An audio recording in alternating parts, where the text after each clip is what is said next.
Mientras va ingresando el resto de los compañeros, no sé si hay alguna duda.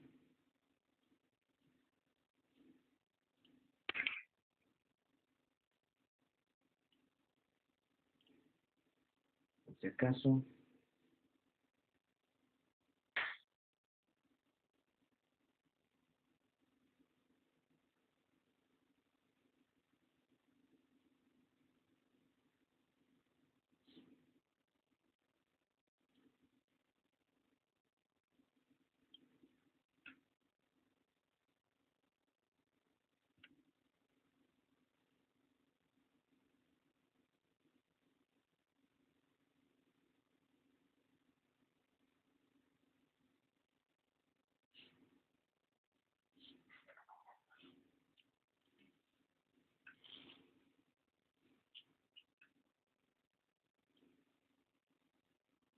Ya, creo que ya estamos todos.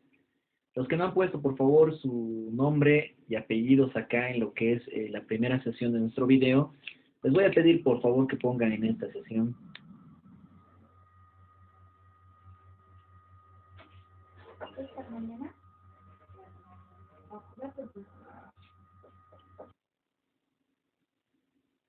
¿Ya?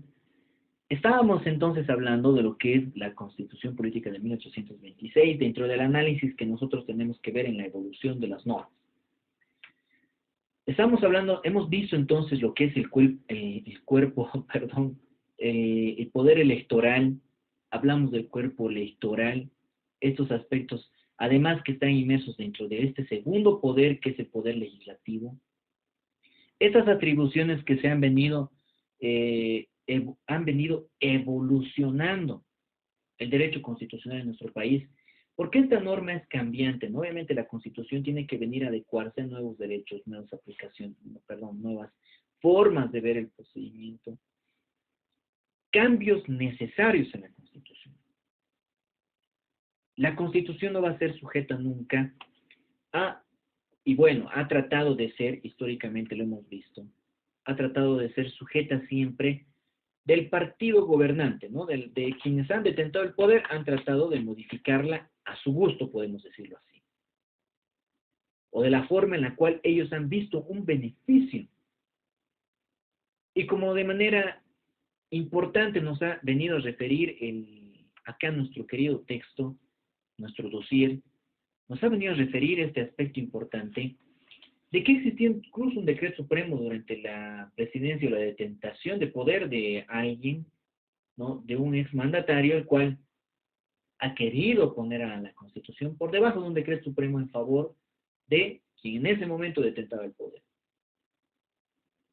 Esos aspectos que vienen a demostrar y a mostrar la historia en sí que tiene el constitucionalismo boliviano, los errores que, desde mi punto de vista, obviamente ha sido un error, ¿no? El hecho de tener que determinar mediante un decreto supremo que la Constitución no va a venir por encima de lo que dice ese decreto, ¿no? Entonces, eso, por ejemplo, de manera histórica, es un aspecto que tiene mucha relevancia y la cual nosotros hemos enunciado. Hablamos de un poder legislativo. Acá habla de la división, atribución, restricción que tiene además este poder. Hablamos de la Cámara de Tribunos, la Cámara de Senadores, la Cámara de Censores. Posteriormente tenemos que ver nosotros al Poder Ejecutivo, que está desde siempre dentro o inmerso dentro de este poder, el Presidente de Estado, Vicepresidente, ministros y el Poder Judicial. Aquí tenemos la Corte Suprema y tenemos esa evolución. Nosotros hemos hablado del órgano legislativo, por eso hemos visto la Cámara de Tribunos y todo eso, ¿no es cierto? Hemos hablado del órgano electoral respecto a los cuerpos electorales, las atribuciones y el tiempo de mandato además que tenían ellos. Y más allá hemos hablado dentro de lo que es el órgano legislativo, la Cámara de Tribunos, la Cámara de Senadores, la Cámara de Censores, que ya nos refería, nos dice, por ejemplo, la Cámara de Censores, por disposición del artículo 51, nos hablaba de las atribuciones que tenían ellos en ese momento, ¿no? El órgano ejecutivo que desde siempre está constituido, ¿no? Por si acaso nuestro dossier está en esta página 27, esta página la voy a buscar, creo que no la tenemos todavía, debe estar inmersa, como les digo, en nuestro texto. Pero, sin embargo, acá en la Cámara tenemos que ver de que dentro del órgano ejecutivo que se encuentra el presidente de la República, el vicepresidente y los ministros de Estado que acabamos de ver, además de que este vicepresidente de la República habla de una posición semejante a la de un en ese momento, de un primer ministro en el régimen parlamentario, era el jefe de gabinete ministerial, responsable además de los actos de gobierno conjuntamente con los ministros. Habla de los ministros de Estado. Eran tres en ese momento, ¿no? El despacho de Interior, Relaciones Exteriores, y el segundo el segundo estaba encargado del despacho de Hacienda y el tercero despacho de Guerra y Marina. Ya más adelante en la Constitución del 2009 nosotros nos refería a nuestro video educativo que hemos utilizado como ingreso a poder ver lo que son las constituciones, que restauraba o respaldaba los aspectos o esta aspiración marítima que tiene desde siempre el Estado boliviano, que va a perder esa tuición o esa salida al mar ya mucho más adelante, por errores tanto obviamente, del mismo Estado boliviano, que obviamente ustedes en derecho, perdón, en historia de Bolivia, les he referido, no es muy interesante el libro, no por afinidad política ni nada, compañeros, pero ese libro de Carlos de Mesa es muy, podríamos referir que nos da los parámetros esenciales entre los cuales deberíamos entender qué es o lo que es esta guerra del Pacífico. Incluso les he dicho, ¿no? Les he referido, y no por afinidad ya les estoy refiriendo, sino con el afán de poder entender mejor la historia de nuestro país, de poder ingresar a esa página web que él tiene y abordar y ver esos videos educativos, históricos, respecto a esos hitos importantes de guerras, ¿no? Habla de la guerra del Chaco, habla de la guerra del Pacífico, habla de otros antecedentes históricos de presidentes que nosotros actualmente estamos analizando dentro del derecho constitucional y que de manera importante y relevante los estamos viendo ahora.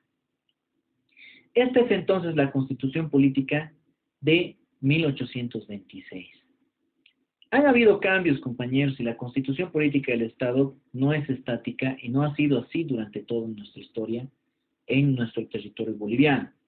Es por eso que vamos a ver esta Constitución de 1831. Bueno, antes de ingresar obviamente a esta Constitución de 1831, es necesario que ustedes sepan que dentro de la primera Constitución bolivariana, ¿no?, de 1826, tenemos ya los derechos y garantías constitucionales.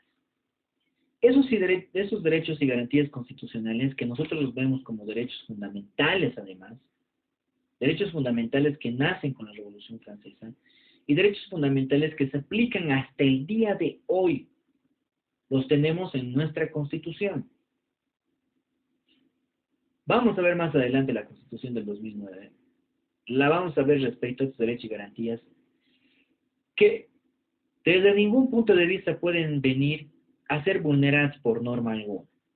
Hablamos de derechos de hombre y de ciudadano. Y cabalmente aquí en la página 28 de nuestro dossier, nos habla, por si acaso, para todos ustedes, nos habla así: nos establecieron derechos individuales a la libertad civil y otros, ¿no es cierto? La Declaración de los Derechos del Hombre y del Ciudadano de la Revolución Francesa vienen a ser plasmados en nuestra Constitución Política del Estado.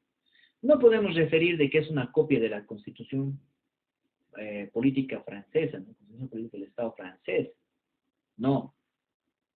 Sí, evidentemente se han tomado esos parámetros que son necesarios de incluir en una constitución para el análisis de cualquier constitución, para ingresar a detalle de lo que es la constitución, estos aspectos importantes que eran necesarios que estén plasmados.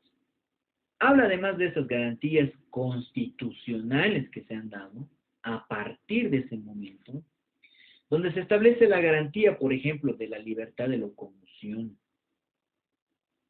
No sé si han hablado ustedes ya dentro de alguna otra materia respecto a la libertad de locomoción. De poder transitar por todo el territorio nacional sin ningún tipo de objeción, sin la necesidad de de tener algún tipo de formalidad como un pasaporte o tener u otro documento que habilite el hecho de que nosotros podamos transitar de un lugar a otro. Como en los regímenes militares, ¿no? De que existe un toque de queda y bueno, nadie puede salir, no. Actualmente nosotros estamos con esta situación de una enfermedad que viene avasallando ya hace varios meses, ya ha cumplido un año con nosotros acá en nuestro país, de la cuarentena rígida que hemos tenido y que de cierta manera ha afectado ese derecho de locomoción, de poder salir, pero esa situación ha tenido un porqué. Y no podemos ir y decir, no me ha afectado mi derecho de locomoción el mismo Estado boliviano, no, si más bien está precautelando de que no exista mayor cantidad de casos en el sector respecto a esta enfermedad que de manera preocupante ha avanzado y que todavía sigue entre nosotros, ¿no? Y para eso nosotros tenemos protocolos ya. Para poder ingresar a una tienda necesitamos un barbijo. Ese es un protocolo que nosotros tenemos que cumplir. Para poder estar en la calle, obviamente hay gente que no utiliza el barbijo, bueno, no sé por qué motivos, no, es, no es algo que deberíamos tomarlo como una ofensa, el hecho de tener que utilizar un barbijo, ¿no? Y bueno, más nace de una obligación nuestra, una obligación propia de tenernos que cuidar y cuidar a nuestras familias, ¿no? Como el día de hoy estaba yo por el juzgado, como siempre estamos nosotros transitando, los lugares donde sucede donde se aplica todo el procedimiento, y es ahí en nuestro Tribunal Departamental de Justicia donde estaba transitando, y he visto y he logrado ver algunas personas que no tenían el barbijo. No hay forma de reprocharles, es mi interés particular, ¿no? De que tengan que utilizar. Entonces ya se ha vuelto un protocolo esa situación. Es ahí donde nosotros tenemos la libertad de locomoción, de poder transitar. Y física, dice, ¿no? La libertad de locomoción y física mediante la prohibición de detenciones ilegales e indebidas. Antes creo que a cualquiera se le podía detener y acusar de lo que hubiesen visto conveniente. Además de la prohibición de torturas y vejámenes, que no solo se ha visto en Francia, no solo se ha visto en Inglaterra y otros países que con anterioridad ya han estado manejando lo que es el derecho constitucional, sino también en nuestro país. Durante los regímenes militares han existido desaparición de personas. Aquí a quien opinaba distinto, ¿no? Tal vez no escuchan eso ya o han podido escuchar en algún momento por sus abuelos, ¿no? O sea, las situaciones que hemos atravesado. Al mismo tiempo, el ser juzgado por tribunal competente y designado con anterioridad al caso y conforme a ley, además que se abole o llega a abolir, ¿no? La pena cruel de infamia y limitación en la aplicación de la pena de muerte.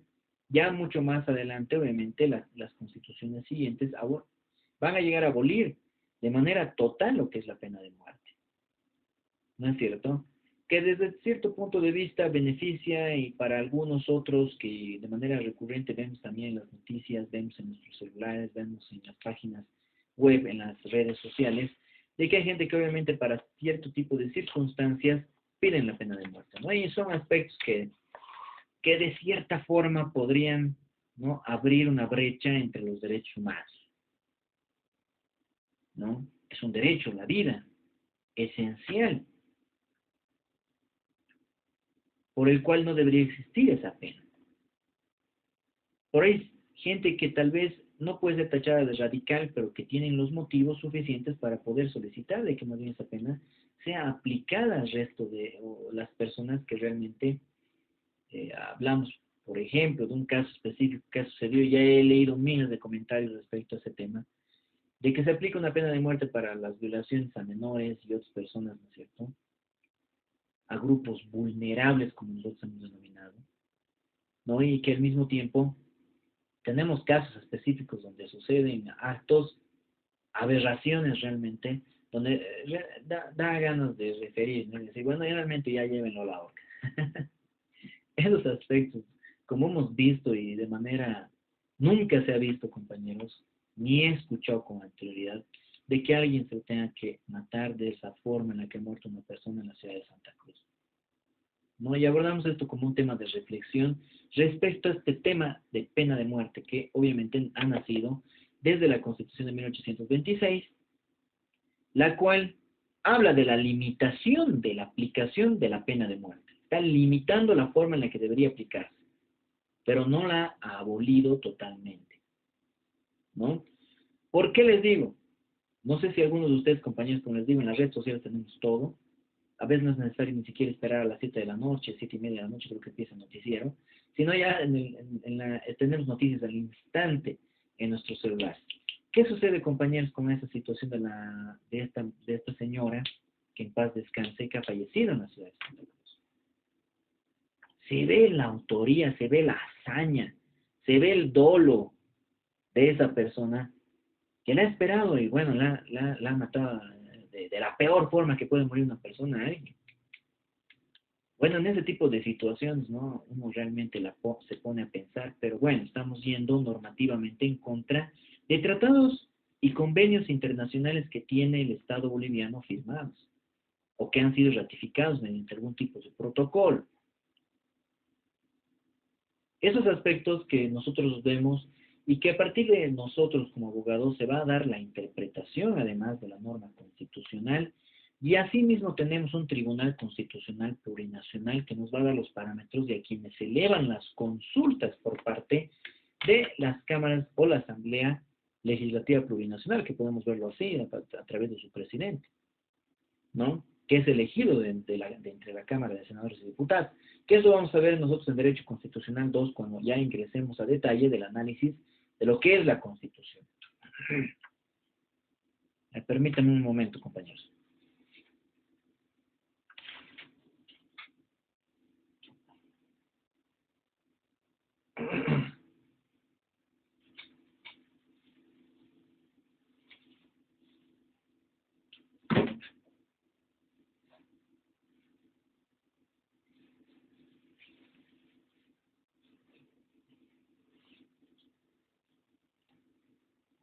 Bueno, nos hemos puesto nuestra chompita, ya está empezando a hacer frío, ¿no?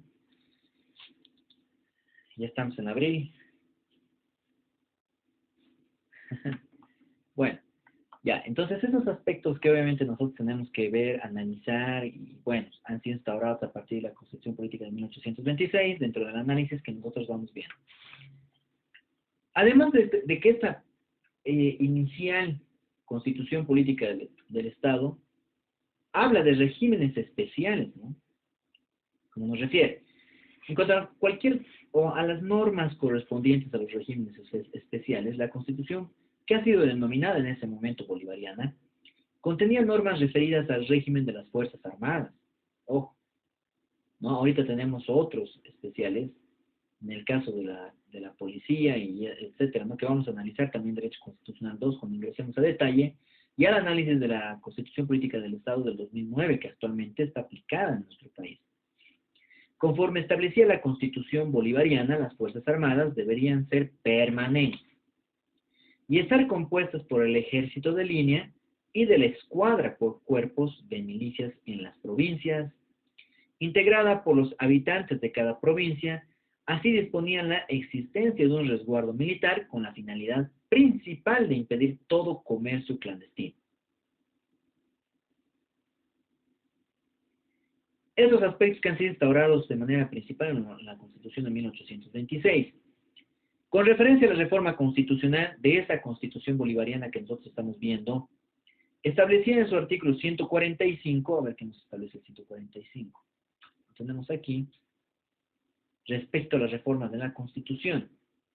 Nos dice, si pasados 10 años después de jurada la Constitución, se advierte que alguno de los artículos merecen reforma, se hará la proposición por escrito, firmada por una tercera parte, dice, ¿no? Al menos, de la Cámara de Tribunos y apoyada por 2/3 partes de los miembros presentes en la Cámara.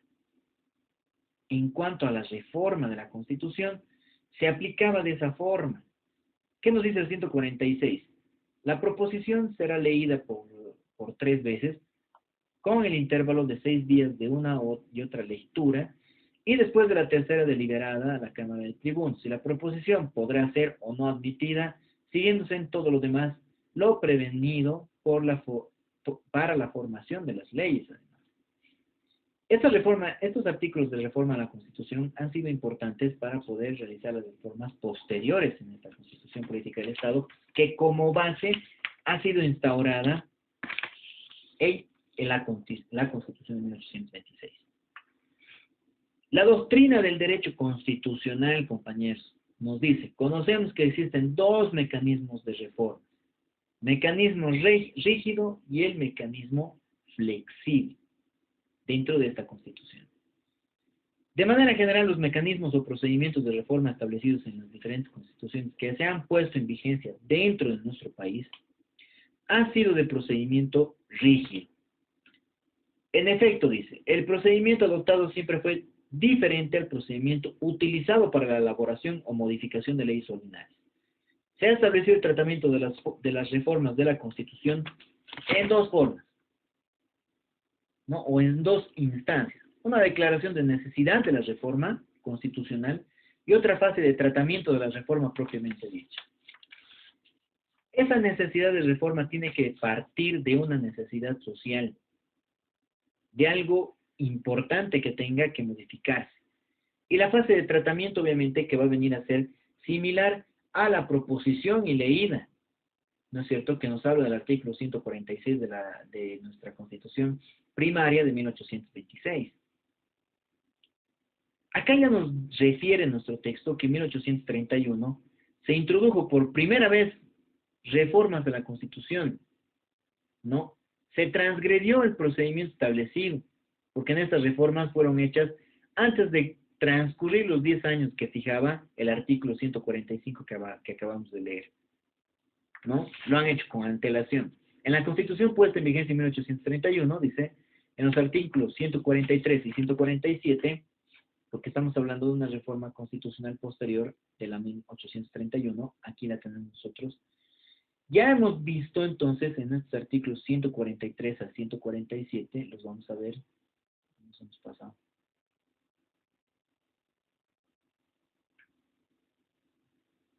...143 y 147, pero habla de la Fuerza Armada, a 147, perdón, no se han equivocado aquí, 144 y siguientes, ¿no? Refiere la reforma de Constitución, estableció también el procedimiento rígido para la reforma de Constitución, similar al procedimiento que ya fue establecido en 1826, por si acaso, con la variante de que ya no serían 3 cámaras las que van a tratar, sino 2, y que además, en esa segunda fase que nos refería el anterior, el artículo anterior, que creo que tenía la misma referencia al de 1826, ya nos hablaba de que en esta segunda fase de consideración de reformas se realizaría en la siguiente legislatura, cuando debía producirse la renovación de los miembros de las cámaras. Procedimientos que nos aplicaban ya a partir de ese momento. Vamos a quedar acá, compañeros. Ya vamos a terminar la siguiente clase ya con lo que es estos aspectos de lo que sería la evolución del derecho constitucional, que va a ser nuestro examen parcial hasta el momento en el cual nosotros acabemos de avanzar este tercer tema de lo que es la Constitución Política del Estado, la evolución que tiene la Constitución Política del Estado. Entonces, acuérdense que nosotros estamos en la reforma de la Constitución de lo que sería la Constitución de 1831, ¿no? 1831. Quedaremos acá, compañeros, no les quito más tiempo, y nos vemos la siguiente clase para poder continuar con cualquier tipo de consulta. No sé si tienen alguna duda, compañeros, por favor, vayan ustedes viendo lo que nosotros hemos ido subiendo los videos. Estamos al día con los links de los videos que tenemos nosotros en nuestra plataforma, por si acaso, ¿no? Entonces, vayan repasando, vayan viéndolos. Yo sé que tienen otras materias, compañeros, y principalmente vayan cumpliendo con sus actividades en el foro. Ya les he mostrado, ya hemos hablado. Creo que actualmente tenemos aquí en nuestro derecho constitucional 1, solo 2, 3 participaciones. Espero que participen el resto de los compañeros y no nos dejemos pisar con el tiempo, ¿ya? Entonces, compañeros, cualquier duda, ya saben, tengan toda la certeza, confianza, lo que sea, para poderme escribir. Mejor si escriben en el grupo para hacer sus consultas, porque ya saben, ¿ya? A veces las dudas que nosotros tenemos y las realizan inbox a mi persona de manera particular, se les absuelve y luego el resto de los compañeros también está consultando. Entonces trataremos de que en este caso podamos nosotros realizar las consultas en el grupo de WhatsApp para que de esa manera todos veamos cuál es la duda y cuál es la respuesta. Vamos a tratar de hacer un repaso, una clase previa antes de nuestro examen, ¿ya? ¿Cuándo tenemos nuestro examen? Miren, me estoy olvidando. Aunque la plataforma también ya está puesta ahí. Nuestro examen de Constitución 1 es el siguiente jueves. Bueno, aquí ya estamos. Hasta aquí va a ser el examen, compañeros. Porque, no. Tenemos todavía lunes nosotros. ¿No? Entonces, la siguiente clase vamos a tratar de repasar y avanzar algo. Por favor, háganme recuerdo. Vamos a tratar también de darles los parámetros respecto a qué nosotros deberíamos entender y qué preguntas podrían ingresar a nuestro examen parcial.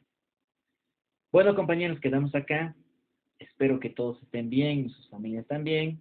Y nos vemos la siguiente clase. A ver, aquí había una duda, creo, doctor. Buenas noches. ¿Podría subir todos el material avanzado hasta el día de hoy, por favor? Claro que sí, se va a subir a la plataforma, compañeros, de eso no se preocupen.